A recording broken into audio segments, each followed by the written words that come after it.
a good segment. Yeah, it is a good segment. Starting the broadcast is a good segment, and that is why I did it just now. You know what's gonna happen in this episode, Jonathan Martin? What's gonna happen? Tell me all about it. You didn't say my full name. Cody Goff. Yes. Other host of this podcast. Game Life Balance US. So, listener, welcome to our second episode, which I said at some point in time that I wouldn't number our episodes anymore, and I immediately forgot how to do that. Before we started recording, John was like, what are we going to talk about? And I wanted to talk about what we're going to talk about after we started recording. Do you see what I'm saying? You want to organize the episode live. Kind of. Okay, you want to show how the sausage is made. You want to make the sausage right here. Kinda. I kind of want to make sausage. Okay, you love the sausage. Actually sounds pretty good right now. I would go for a sausage. You do. You like that sausage. You've always said that to me. Well, so Jonathan and I, as you know from our podcast intro and description, are really into the whole striking a balance between gaming and life. And John found a cool way to do that. So we're going to talk about that. And that ties into some other bigger topics like New Year's resolutions and stuff. But this is new. This whole quote unquote lifestyle podcast that John and I are doing. Like, doesn't need to be about video games necessarily, but kind of maybe sometimes is podcast. Right. That was what we were originally going to title it. Exactly. Well, yeah. And well, it didn't do well with our test market. No, but the search term optimization was awesome because we used every word in the English language. We did. So here we are, after having done a video game podcast or what was pitched as a video game podcast for 4 years. Now we have to have conversations, and I don't think I know how to talk to you like a person. You know? Yeah, I guess that's fair. Right? I mean, the only thing we have in common is video games. I barely know you. I've only known you since second grade, so that's like 25 years. That's the blink of an eye. Dumbledore lived to be 400. Yeah, but then he was killed by Snape. Spoilers, book 6. Oh my God! Spoiler alert. Well, thanks for ruining the. Speaking of spoiler alert, I saw for the first time this weekend Star Wars: The Force Awakens. Oh my God! You finally saw Star Wars. I finally so I have literally spent the past 4.5-ish weeks avoiding spoilers online. First of all, do you realize how hard that is to do, especially as somebody who reads Reddit on a regular basis?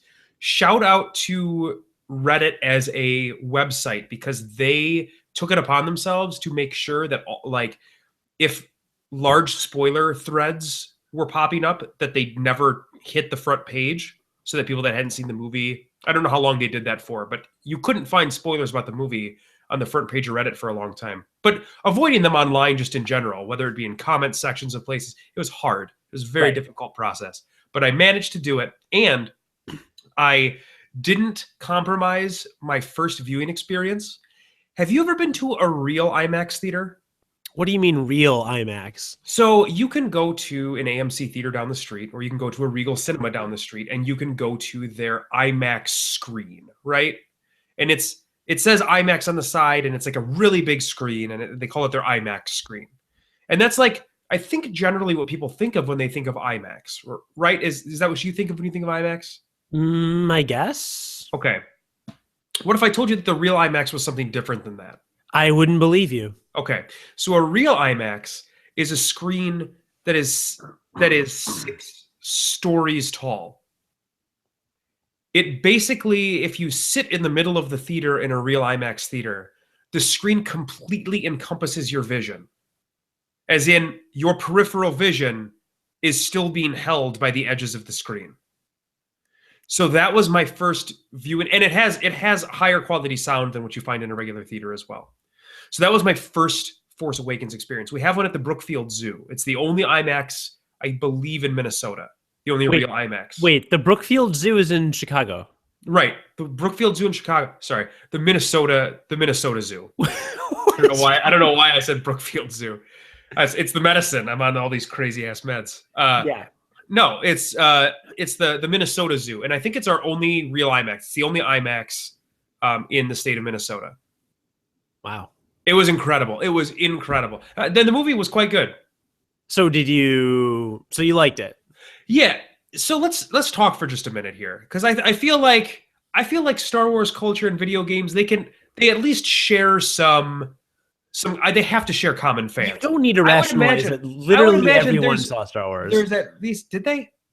It is like the highest grossing movie of all time ever in the history of the world ever now, right? Dude, my girlfriend saw Star Wars and she's a total movie hipster.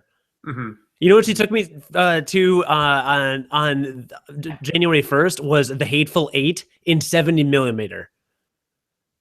Was that good?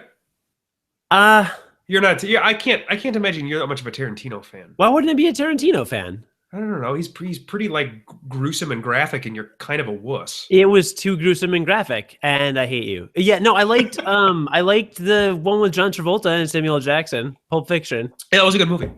I like Pulp Fiction. I didn't mind right. Kill Bill. I didn't get into Kill Bill, but anyway, I'm just saying. That was a deep cut from Tarantino's library. I'm surprised you came up with that. Oh, both of those films? Yeah, no, Pulp Fiction. I mean, that's such a niche movie. I mean, I'm surprised that you could think of that movie's name. That's impressive. Yeah, it's quite the outlier. No, I've Pulp Fiction and Kill Bill, volumes 1 and 2, and the Nazi one. What was it called? It was Inglourious Bastards. Inglourious Bastards. I loved Inglourious Bastards. Great movie. I really liked Inglourious Bastards. And Django Unchained, I never saw, but I can name it. So I basically have seen it. That's impressive. That's how movies work. So he's only made 8 movies. And Samuel L. Jackson was in that one too. What wasn't he in? That's actually not true. He wasn't in that movie, but I totally got you because Django Unchained. Yeah, he was. Because Samuel L. Jackson's in every movie. Wait, I thought Samuel L. Jackson was in Django Unchained. He wasn't. Anyway, spoiler alert, folks. For the 2 of you that haven't seen Star Wars: The Force Awakens yet, we may talk about some spoilers, like about how Darth Vader is Luke Skywalker's father. Who saw that coming? Whom saw that coming? So let's talk about how Finn. Okay, first of all, let's talk about how the movie was the same as A New Hope. Wait, which is fine. I really want to hear the end of that sentence. It's coming. It's coming. Okay, all right. It's coming. So first of all, let's talk about how it was. And no, I want to preface this by saying I am not complaining in the slightest. I loved the movie, but let's talk about how the movie was A New Hope, right? I mean, it generally followed the same story arc as A New Hope, which is totally fine because A New Hope was awesome, right? So that was fine. But now let's talk about how Finn had all of the worst characteristics of all of the original characters of Star Wars, and Rey had all of the best ones. So Finn was basically like a bumbling idiot, and Rey was a hyper badass. Right? She was a pilot. She's force attuned. She has incredible reflexes. She knows exactly what to do at all times, and she wins every fight. Finn is not a pilot, can only shoot a rifle, and generally is a bumbling idiot. Like, he's like, she has all the best parts of Han Solo, Luke Skywalker, Princess Leia, and he has none of them. He has none of those qualities. I did not like Finn. I did not care for him. Do you want to tell me why? Because of all the reasons you said. He was by and large useless. He wasn't really a sympathetic character at all, because the whole clone thing really just had way too many plot holes. Well, I don't think he was a clone. I think like, and granted, I've only seen the movie once. I didn't read anything about it, but it felt like the way that they set it up, he was like, there were 2 types of soldiers. There was the clone army, and then there was this new army that was being genetically engineered and bred by that one captain on the planet. And I thought he was the clone army. Right, so, and he was part of that group. He was part of like the actual human group, not the clone group. But still, he was just kind of a bumbling idiot. And I don't think he like really like added a lot to the story. I mean, at least so he was whiny like Luke. He inherited that quality as well. Like Luke was in the first movie. Luke obviously changed a little bit over the course of the series, but in the first movie he was incredibly whiny and obnoxious. And Finn was very much like that as well. And then at the very end of the movie, the thing that got me was we've only ever seen a Jedi hold a lightsaber, right? Yeah, because in general, like to your layman, to me, to your average citizen, if you were holding a lightsaber, do you feel like you would instantly slice a piece of your body off? Yes, absolutely. Yes, exactly, right? And he gets up there as a guy who, from what I can tell, is not Force attuned at all. Because if he was, he is the worst Jedi. But he gets up and he pulls out the lightsaber and he swings it around like he's been doing it for years. And granted, he does lose that fight, probably because the bad guy that he is fighting has a lot more training than him, i.e. none. Or I should say AKA none. E.g. none. I would go E.g. none. Yeah, but still, he manages to like hold his own. I'm sorry, but anger about Rey being on the ground, anger is not like the fuel that's going to allow you to go toe to toe with a Jedi with a lightsaber. That just doesn't make any sense. And I'll save that till after you comment on that. No, I get it. I can excuse it because Finn was at least a soldier. So maybe at some point in his soldier training, he received sword training, let's say. Maybe not lightsaber, but a sword. And Kylo Ren did not receive... So he had been trained, but at the very end he's summoned, and the big bad guy, the giant dude, is basically like summoned him to finish his training. So I don't know. Maybe he just shirked on the lightsaber part because he didn't feel like he needed that much training. Because it's like the Superman argument, right? Like Superman would never win a legitimate fist fight because he's never had to learn how to throw a punch. So, because Superman, like, right, you punch him and he just kind of, you hit him and he doesn't care. So he doesn't know jujitsu. Like Batman is a way better fighter than Superman because Batman has to know kung fu, martial arts, and all these things. Superman is just big guy, strongman punch. So maybe Kylo Ren just kind of skipped all the lightsaber training and figured, well, I'm the only Sith warrior. I've got a lightsaber. No one's going to come close to me. I don't really need to learn how to use it very well. And then that's what happened. That's my rationalization. I agree. I think I could excuse Rey being really good with her lightsaber because she's super Force attuned and is as good at using the Force in 2 hours as Luke Skywalker was after 3 movies. But yeah, him fighting was pretty stupid. General theory, I think, is that she is Obi-Wan's granddaughter. Is that correct? Am I correct in that fan theory? What? Rey? Yeah. I think that was like any sense. I don't know. That's impossible. Okay, so that's impossible. I don't know. How is that fan theory? Jedi aren't allowed to fall in love per episode 2. That worked out really well for all of them. Well, look, you don't have to be in love to have a kid. That's true. So we're getting real deep here. Like this is real talk now on game life balance. I'm sorry. I went so serious. Yeah, and the other thing, can we talk about how like the villains were kind of weak? Like probably the weakest of all of the movies, I think. Yeah, I wasn't like Kylo. Like I think so. Darth Vader worked as this really big bad villain in the first couple of movies because you never saw his face, so he really was this just like masked entity of evil, right? I mean, he felt like evil incarnate in the first 2 movies. Whereas Kylo Ren is wearing a helmet for most of the movie. And then when he takes it off, instead of being something that maybe like... And the other thing that worked is that Darth Vader takes his helmet off, and he's like physically revolting, right? Yeah. Like he's horribly scarred. He obviously can't breathe without the ventilator.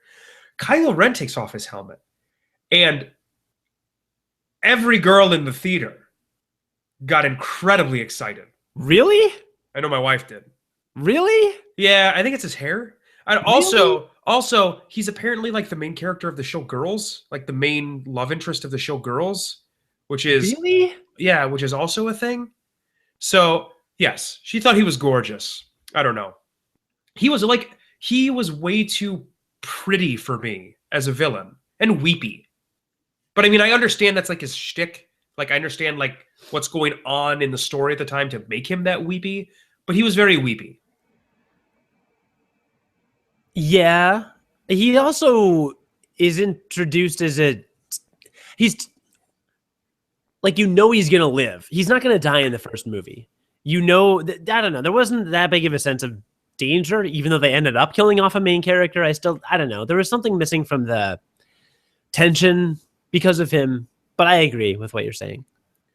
Yeah, but overall, seriously, and especially compared to the most recent trilogy of movies, God. it was excellent. It was really, really good. And the action scenes, which is what, let's be honest, that's really what people go to Star Wars for, right? They were phenomenal. I will say the lightsaber battle is possibly my favorite lightsaber battle of the whole series. Yeah, because there wasn't any weird gimmick. It was just I agree with you. It was an excellent lightsaber duel. Excellent. Yeah. They weren't like flipping around and Right. doing backflips and somersaults and random crap and whatever. It was just, and like they're using the environment. They kept cutting trees apart and branches are falling down. It was super cool. And the lightsabers worked like you expected them to, where like lightsabers to me have always been kind of a really weird thing. Like I can slice, directly through this thing, but then I knock my lightsaber into like this metal wall of the ship and all these giant sparks come. I don't just slice through that for whatever reason. Instead, it just bounces off and crazy amounts of sparks fly off of it. Yeah. Well, that's because of the jewels involved in the lightsaber, but I won't get into that because I know you've never built one. No, I for haven't. yourself. You're right. So overall, I was super glad that I saw the movie. I'm like, I want to see it again because I do want to watch all those action scenes again because they were really You loved it that much? Interesting. I did. Yeah, I totally would see that movie again. I mean, I liked it a lot. I did. I again, a step below A New Hope, definitely an homage, as it were. What were you going to say about the Finn? I was saying Finn, but it's because I'm sick. It probably came out as thin. Yeah, wait to let your baby get you sick. That's what once children are in daycare, that is what they do. That is one of their sole purposes. Yeah. Listen, I'm dating a high school teacher, and she somehow has not gotten me sick. My coworkers got me sick for like a day. High school student? What? What? My girlfriend teaches high school. What did I say? It doesn't matter. What did I say? We're gonna have to rewind the tape, Alex. My girlfriend teaches high schoolers. That's what I said. Yeah, absolutely. I'm not dating a high schooler. Look, even if you were, I'm not going to pass judgment. I haven't dated a high schooler in 2 years, probably. I'm sure it's she's been a long time. I'm sure she's 18. Well, most high schoolers are. Yeah, John. Yeah, they are. They're getting older. Well, I'm sorry you're sick, but I can't help you with that. Yeah, I really don't want you to. That'd be weird. Thanks for texting me, though, to tell me to take Zyrtec, because I really was having some hard times. I don't like when I get stuffy because that feels terrible, but almost worse was last Friday. I couldn't stop sniffling.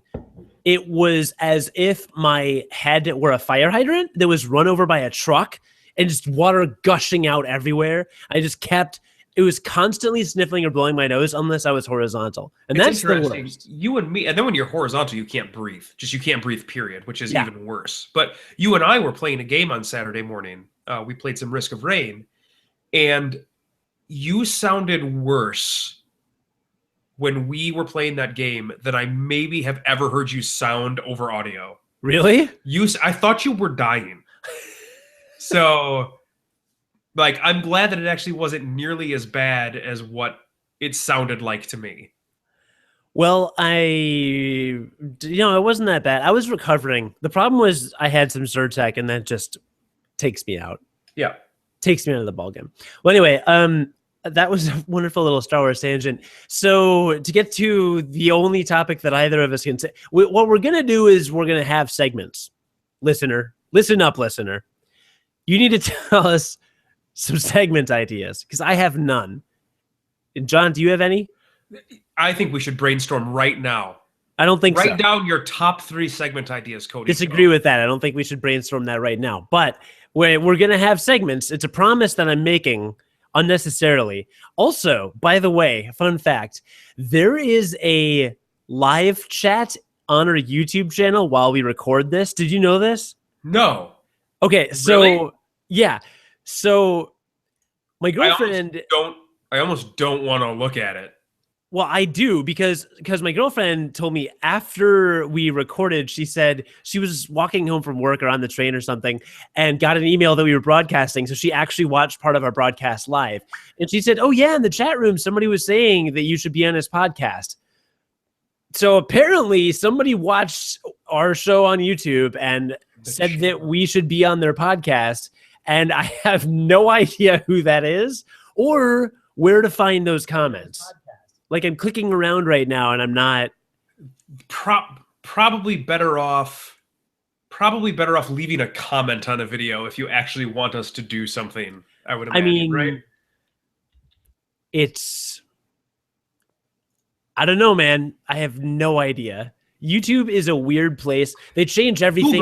Google is a weird place. That's ultimately what it is. Yeah, it's because it feels like it changes every time we log on. Yeah. Every time we log on. Yes. That's pretty obnoxious. So anyway, we basically don't know how to use the internet, as is the usual for any podcasts that we do. But here we are. So yeah, email us or whatever. You can go to gamelifebalance.us if you want to find lots of contact information for us and stuff. But anyway, in the future, we'll have more structured episodes. But as you can tell, I'm in a panic because this is new for us. And like I do a podcast on WGNradio.com with Brian Noonan, but we just sit there and talk for an hour and it's fine.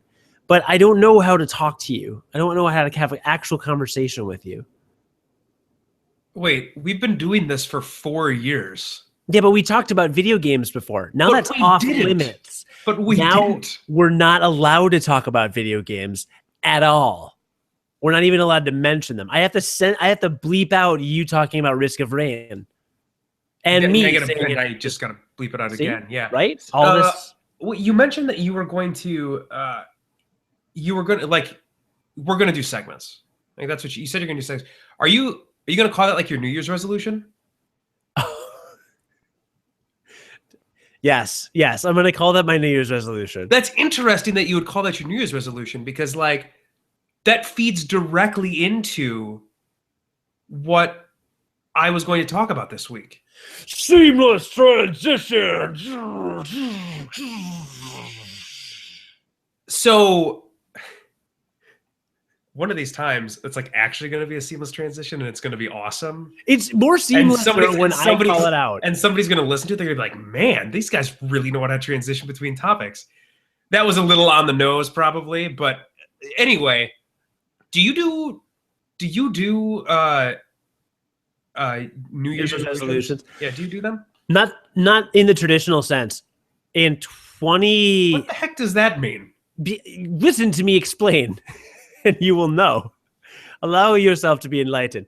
In 2011, I want to say, or maybe 2012, I said on Facebook, this year is going to be my year. And I posted that, I think, every month or so for the first 6 months of the year. And that was legitimately the best year I had in many years. So it wasn't a resolution. It was just kind of an affirmation.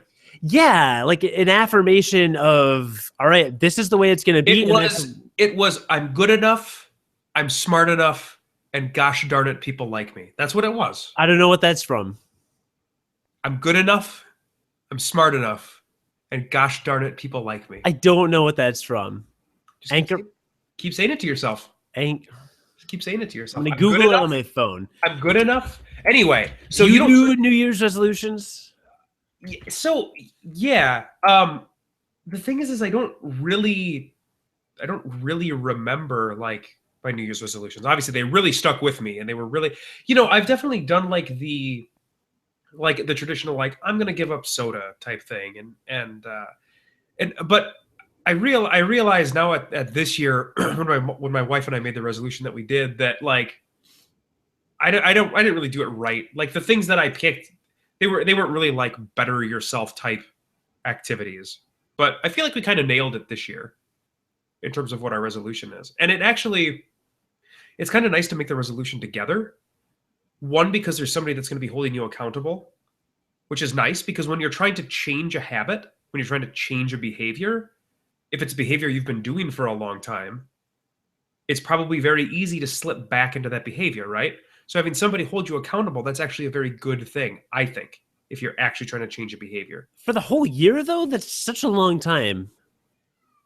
Like humans live to be like 160 now. That's like the average lifespan and wingspan.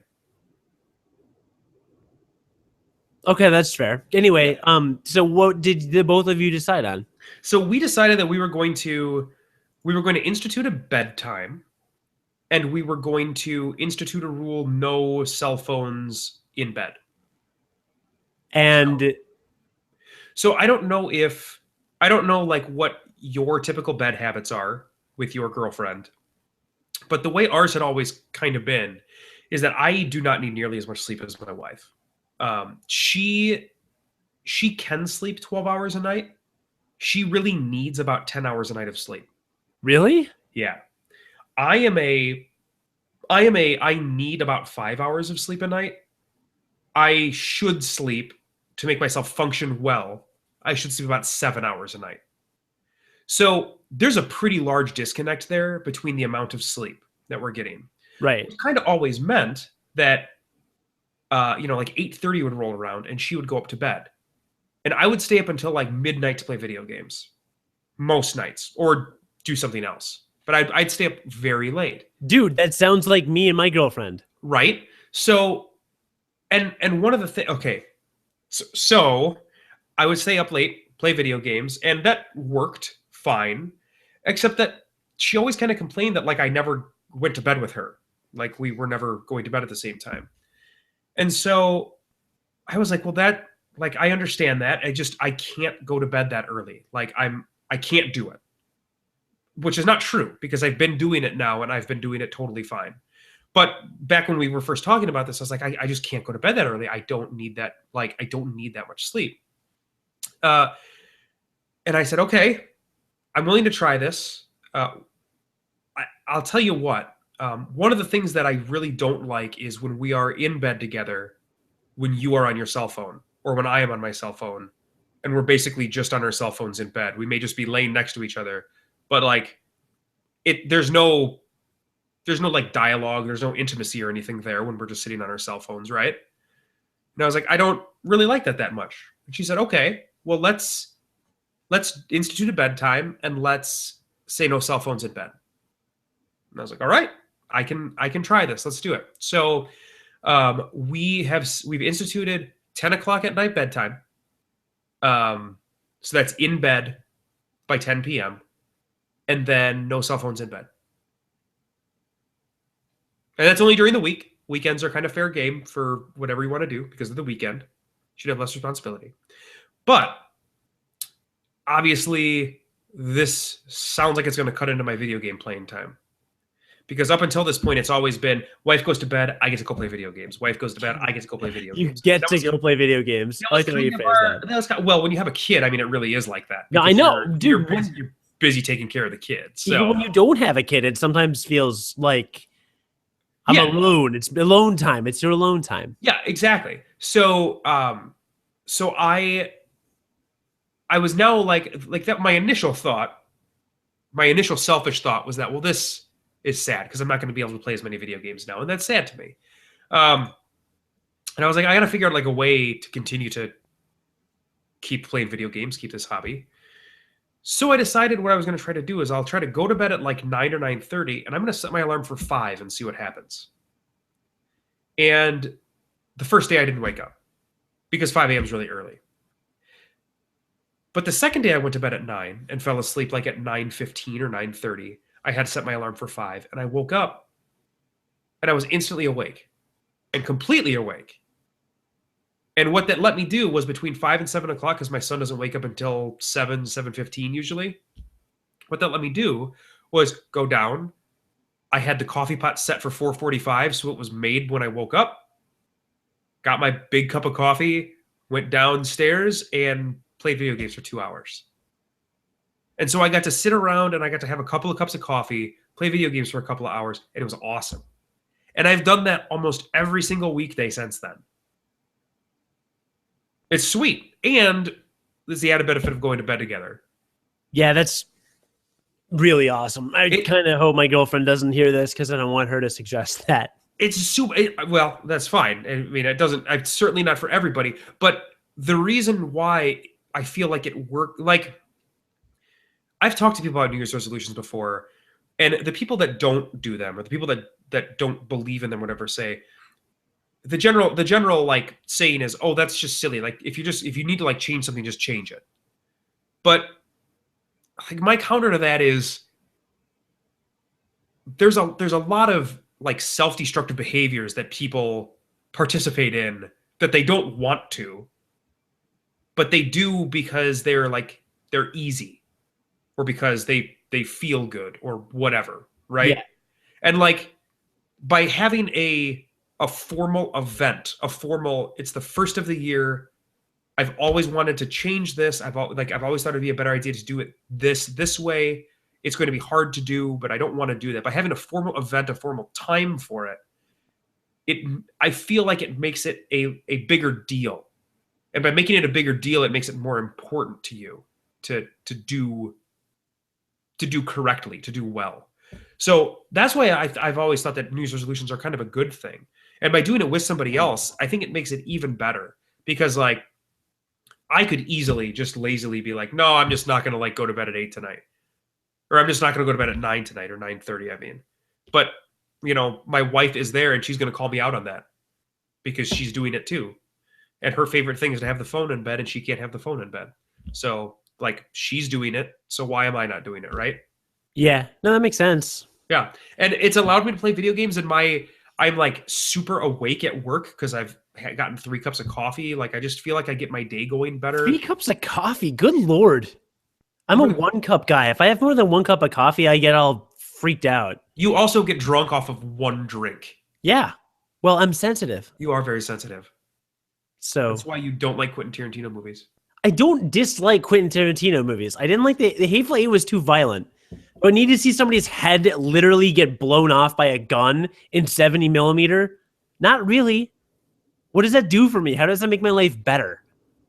I mean, because it's awesome. He has this gore humor, but it's not my thing. It's not my thing.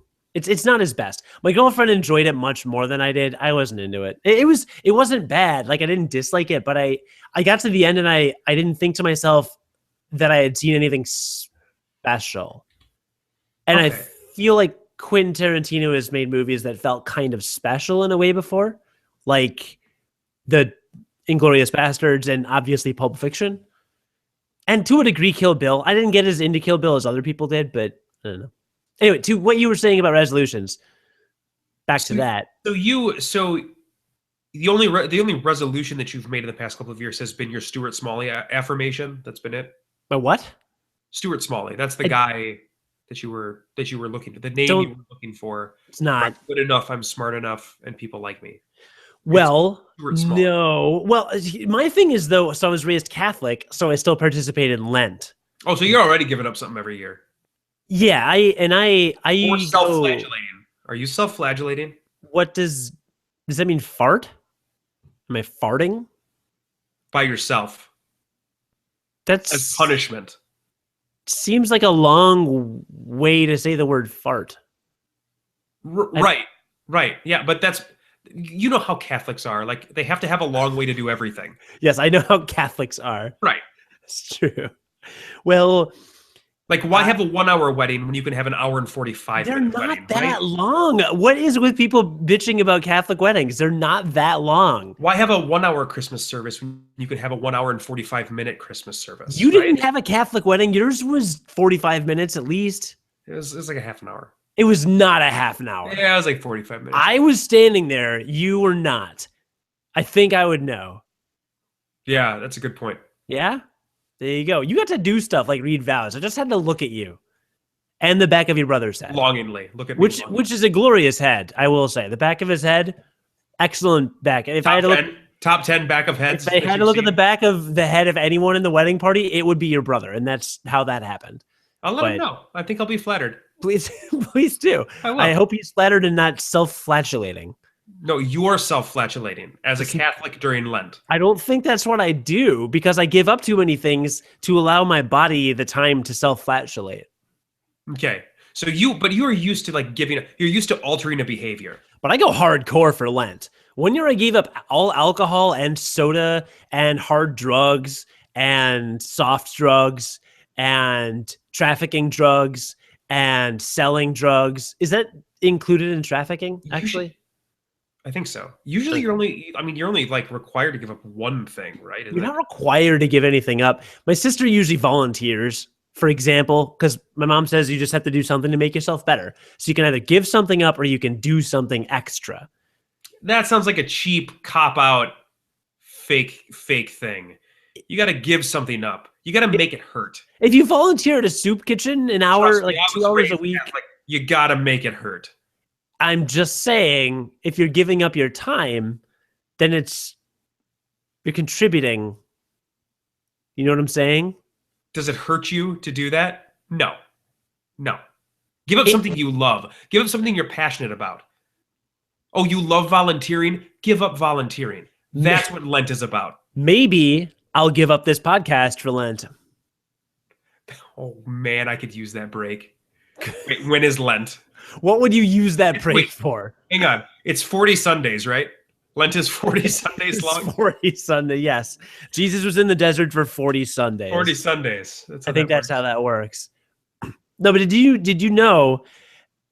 Well, and I'm usually bad at the meat thing, though. I will tell you that. I always forget the meat thing. Yeah, I feel like, I don't know, up here, and maybe it's different in the cities because you're such like a cosmopolitan place, so many different cultures kind of mishmashing that it's not focused upon so much. There's a lot of white people in Minnesota. Like Minnesota, real white. Maybe not like downtown Minneapolis and St. Paul, but like we're really waspy.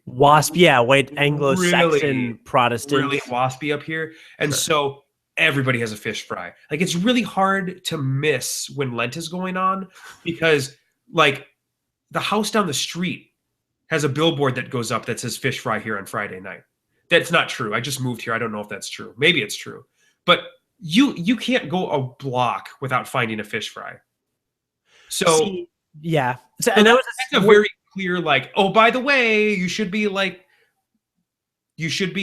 looking at this on Friday because it's Friday and you should be eating meat. So here's the fish fry. Yeah, and I was the same way the 1 year I lived in Chicago when I had cable television, the year that I lived with two women, so of course I had to have it. Yeah, girls, I said it. You have to have cable TV. It's true. They've got to watch their Lifetime. Women need their cable TV. They need their TLC. They love the TLC. Women love the TLC. Some Hallmark Channel on the side. I'm telling you, man. Girls, am I right? Right. Women be shopping. Home Shopping Network. They do be shopping. Can't tell me women don't be shopping. So the girls, I had cable, and I knew that I always had to remember because that was when the McDonald's commercials came out. So I was reminded of the fish on Friday's thing because the whole like, give me that big fish. That thing, remember that? The commercial stuck with you. That commercial was great. It was a great commercial. Don't tell me. No, it did exactly what it was supposed to. Tell me neither that commercial was not great, nor that women don't be shopping.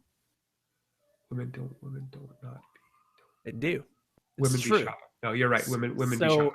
But I'm looking. Lent feels very early in the year. I always feel like I'm 4 weeks in the year and suddenly, Lent is happening, because that's how time works. Assuming a linear progression of time and space. Well, you could really compound that, and you could do Lent on top of your New Year's resolution. No. What usually happens is they would happen concurrently. What usually happens is I'll give up something during Lent, and then at the end of Lent, I don't splurge. It's not like I'll give up chocolate shakes, and then the day that, on Easter Sunday, go buy 10 You have 6 chocolate shakes. Yeah. Right. No, I don't do that. The habit just kind of sticks. And it's like once you have the habit, it's the same with anything. Once you've got a habit, it's easy to keep going. Yes. The hardest part about working out at the gym is starting the routine. It's the hardest part of any routine. And once I'm in a routine, I'm very, very momentum based. And if I give up soda for 40 days and 40 nights, you can just keep going. Pretty much. Yeah. At least for a couple months or a month or a few weeks or a day or an hour. At least an hour. Heroin? Yeah. You know what I did for my 30th birthday last year, right? Don't tell me heroin. No, it was on Easter. Did I tell you this? I don't remember if I talked about this on the podcast. I don't know. What did you do? Not this podcast, obviously. My birthday was Saturday, April 4th. And I went to Rockford, and my parents, we went to church with my parents. I took my girlfriend back to Rockford because Sunday, big Easter dinner. Well, Saturday we went to Mass to get Mass out of the way. What, like in the evening? Yeah, Saturday evening Mass. Like 6 to 11? Yeah, because Lent, according to the Catholic rules that my family subscribes to, Lent ends with the Easter Vigil. So if you go Saturday night, then Lent is over for you. Okay. I don't know if that's a universal Catholic thing or not. But I don't know. That's how we operate. I think that's another made-up rule. I don't know. My mom had 4 kids, so maybe she cut a corner. I don't know. But she's a pretty good Catholic, so I don't know. But we went to Mass on Easter Saturday, and it was 3 hours. It was literally the longest Mass I have ever been to in my life. And I'm not even exaggerating by a hair. I had never been to one over 2 hours. It was 3 hours. Like I said, you got to make it hurt. I was beside myself. I mean, by the end, the only way I was able to stay entertained was that all of the programs, because they hand out programs in Mass, all of the programs inexplicably were printed in Spanish, even though we went to a church where everyone in the church was white and seemed to be English speakers, but for some reason it was in Spanish. So I read along with the Spanish as they were doing the readings and the prayers and everything, and that was fun for me because I learned a couple Spanish words. Good for you. You bettered yourself during Mass. That's what they're going for. Yeah, I learned that diestro is hand, but like hand of God, not like palm of hand. It's not a word anyone uses. It's like the biblical word for hand. And I remember it's a more important hand. Yes, I remember that's diestro because I thought of Destro from G.I. Joe, who had a chrome body and he had a hand that could crush you. Like my right hand would be my diestro. Yes, diestro. Right. I don't know why I did the Italian thing with my hand. Diestro, mamma mia, the diestro. I don't know, but Luigi. Yes, and Mario. Luigi, Mario, Cody, Goff, Mario is actually my full name. Never before revealed on this podcast. But so is that all you gave up, or is that all you're doing? So those are your New Year's resolutions. It's in bed, early bedtime. Yeah, it's a pretty significant change for both of us because she was used to being on her phone for a good long time in bed, and I was very used to staying up. So when you get in bed, do you read? Yep. You read a book. Yep, that's the new thing. Okay. I think I'm reading the wrong book for that right now because I'm reading Thomas Bernhard. Have you ever read him? No. Okay. So this particular book it's just one. It has no words. Yes. There are no pages. It is 150-page paragraph. There are no indentations or line breaks or chapters. It is just continuous. So I haven't read like literary works in a very long time. This kind of sounds like one. And those are not books books that require analysis, books that require a lot of deep thought are not what we are reading generally before we go to bed. This Because doesn't require. No, it doesn't require deep thought. It's just the writing style is a little unique. obtuse. Unique. Okay. Unique New York. Unique New York. Unique New York. New York. New York. Right. So it's more just that, like, we need, like, well, I don't know what Casey needs. I don't know what she's reading, to be honest, but I need a book that I can fall asleep during the middle of, because that's kind of what happens, and then wake up and not feel like I generally missed something. If I'm going to read a meatier book, it is generally on vacation. It is on a time where I'll be reading for enjoyment. I'm not saying that reading in bed isn't enjoyment, but it's a different. I really do fall asleep in the middle of reading most of the time. Whereas when I'm like on a plane or something, I can be much more focused on the book that I'm reading. Same here. And I hate the idea of reading. So the reason I mentioned the one paragraph thing is it's hard to find a stopping point, and it's hard to pick up when you don't remember exactly where you were. So you end up rereading a lot. And I hate rereading stuff.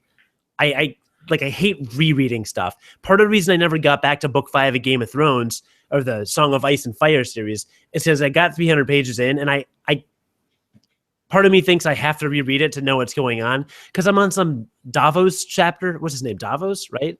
Yeah. Yeah, I'm on a Davos chapter, and I read it, and within 2 paragraphs, he has mentioned 35 characters, and I don't remember who any of them are, or they're a code name for people I forgot about, and I refuse to go back a chapter and read it, because it drives me crazy to reread stuff. So yeah, this is a literary. It doesn't require that much thought and analysis. It's actually, I think, a pretty easy read. There's only been 2 vocabulary words I've had to look up, and I usually have to look up a lot of vocab words when I'm reading something advanced. Okay. And so it's hard to pick up. And I'm the same way. Yeah, I don't want to fall asleep in the middle. So I need a book. So you're saying I should read what you read and just read trashy romance novels? That's exactly what I read. Okay. My brother got me Dune for Christmas. I hear that book's really good. You haven't read it? No. That shocks me. Yeah, it's like classic science fiction, but I'll be honest, I like long sci-fi books, but I much more enjoy short story sci-fi than I do long fiction. Not that I think Dune is that long, but I much more enjoy short stories. Well, when it comes to sci-fi and horror. What are you reading now? Right now I'm reading a book. It's book 1 of the Melazon series, which is a very famous fantasy series. I can't even remember the author right now off the top of my head, but it's called In the Garden of the Moon, I think. The author, I'm gonna have to look it up, because now I feel like an idiot. It's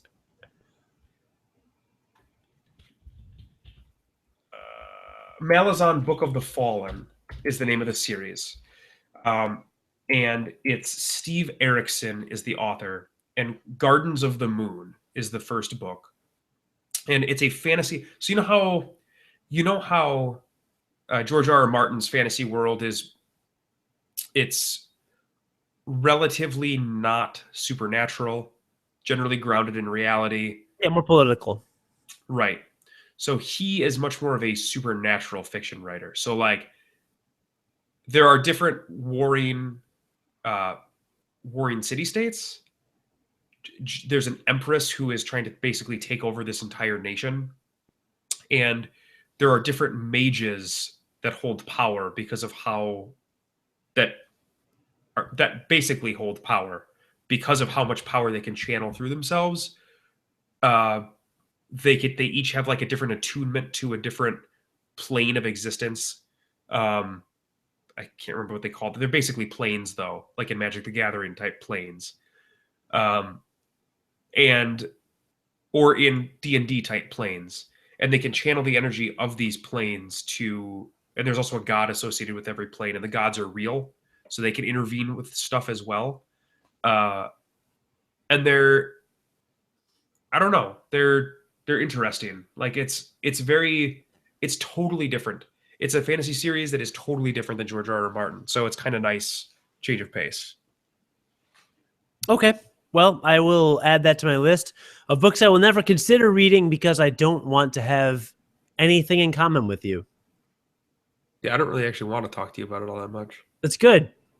I mean, I did spend all afternoon or most of my afternoon on my second monitor at work rewatching the full speed run of Final Fantasy IV from Awesome Games Done Quick 2016, which we didn't get a chance to talk about it. We should talk about that next week because that was really fun. Awesome Games Done Quick or just the speed runs? Awesome Games Done Quick. Oh, well, I mean, all right. Runs in general, but Awesome Games Done Quick because we both got to watch quite a bit of it. I don't know if we both got to watch quite a bit of it, but I tuned in for parts. Yeah. I donated. Did you donate? Not this year. Not this session. Yeah, I don't usually. Last year, Summer Games Done Quick. So, in listener, we're talking about a speed running marathon. Maybe we'll talk about it more next week. Yeah, and I won't get super into it. I'm just gonna say it's for 7 days. There's a bunch of people get together in a hotel ballroom or something, and they broadcast speed runners basically beating games in freakishly short amounts of time. Yeah. I.e., someone will beat the original Final Fantasy in 8 minutes. It's supposed to take 10 hours, but they beat it in 8 minutes. So stuff like that. And they exploit glitches, things like that. It's awesome. But they raise money for the whole event for the Prevent Cancer Foundation. So fun fact, during the event, depending on what run it is, they'll have a different donation incentive. Like if you donate during the Mega Man block, you're entered for a raffle to win a Mega Man merchandise, or the Zelda block, you're entered to win Zelda merchandise. So last summer during Gen Con, when we were at the world's largest gaming convention, I had alarms set on my phone because I couldn't tune in to Summer Games Done Quick since it was during Gen Con, but I had alarms set on my phone. So when it got to the block where I wanted a donation incentive, I pulled it up on my phone and I donated just to enter the raffle at that time, even though I couldn't check it out. And then I found $20. It's a good end of that story. Thank you. I thought so as well. Well, this was fascinating. We talked about Star Wars and New Year's resolutions and Lent and my sexuality. Yeah, I think we can probably leave it there. So, viewer, as usual, thank you very much. We have lots of closing text. What is wrong with you? There's so many things. You do it then. No, you're going to do it, but first I have to promote the Gonna Geek Network. We are part of that. We're part of the Gonna Geek Network, listener, and that means that we're one of the many wonderful podcasts on the Gonna Geek Network, which has many very cool people who are very, very awesome and other things that start with the adverb very, or is it an adjective? Adverb is an adjective, isn't it? No, it's an adverb. Is very? Can you look up whether very is an adverb for me? Isn't very just an adjective? Very. I just typed it in Google. Very is a British online retailer with headquarters in Speak, Liverpool. There you go. The brand was launched in the UK in early July 2009 as part of Shop Direct Group. Okay, so very is neither an adverb nor an adjective. It is a British online retailer. So there we go. Anyway, listener, I want to tell you a little bit about a couple podcasts on the Gonna Geek Network this week before we wrap up. First off is Gallifrey Public Radio, which is a Doctor Who podcast. I'm a big Doctor Who fan. Jonathan has seen some of it, but isn't as big of a fan as I am because he hasn't seen it twice. I've watched 6 episodes. Okay. So in Gallifrey Public Radio, go to gonnageek.com to check out episode 169, The Year of the Woman. And on this week's episode, they're joined by Alyssa of Whovian Feminism. They discuss the program's legacy, accusations of misogyny, and the representation of women both on camera and behind it. I read that to punish myself for saying the women be shopping earlier. Yep. And on Nerd Alert News, which is a newer show on the Gonna Geek Network, which is awesome, by the way. On Nerd Alert News, episode 17, Science is Great. In this episode, Chris discusses the upcoming Star Trek USPS stamps. It's U.S. Postal Service for our Canadian listeners, e.g. Stephen Jondrew, the owner of the Gonna Geek Network. In this episode, Chris discusses upcoming Star Trek U.S. Postal Service stamps, TNT killing the Titans TV series, just how huge Netflix has gotten, and a rumor Ewan McGregor might be returning to the Star Wars universe. I think I heard that rumor. Maybe I didn't. The featured story this week covers some interesting science as a sperm switch has been invented that allows for a reversible form of male birth control. I don't know what that means. Do you? I saw that. Yeah. And it's a mechanical switch that you flip. Like it's not outside of your body. Like is it Bluetooth? Like you swipe left if you want to be. You wouldn't want to. Do you want somebody to hack your ball sack? So you swipe left to genetic jackhammer and you swipe switch. There's like a button and you reach down and it's probably in your taint and you probably press on your taint. I don't know where the switch is at, but you have to flip a switch and that makes it work and makes it stop working. Sounds awful and like something that you should tune into Nerd Alert News to hear. All of that on the Gonna Geek Network at GonnaGeek.com, where we are syndicated in addition to many other places. John, why don't you... Such as WGN Plus. Take that part. I've put the closing text in our chat box. I know. I'm ready for it. So, are you ready? Is your body ready? So as usual, listener, we would like to say thank you very much for listening to the Game Life Balance US podcast, the American edition of the Game Life Balance podcast. Please like, share, and subscribe if you enjoyed this episode, and leave us a review if you really want to make our day. It would really make our day. It actually would. iTunes reviews are always a really good way to gain visibility. So if you can leave us a review on iTunes or any other PodTunes store that there is, I'm sure the Google Play Store. Can you leave reviews on that yet? We will be available on the Google Play Store once they post their podcasts, but they haven't launched that yet. Okay. But we have been approved and submitted and approved, and it says we'll go live when they do with that. So we're on Stitcher. So you can give us that review though on iTunes, and that's really helpful. You can find us on Gonna Geek Network, as Cody had said, at GonnaGeek.com, or on the official podcast network of Chicago's WGN Radio at WGNplus.com. You can learn more at Game Life Balance, including contact information, links to our sister show in Australia at GameLifeBalance.us. Yeah, please check out the sister show in Australia to help rationalize them letting us use their name. It's a pretty good name.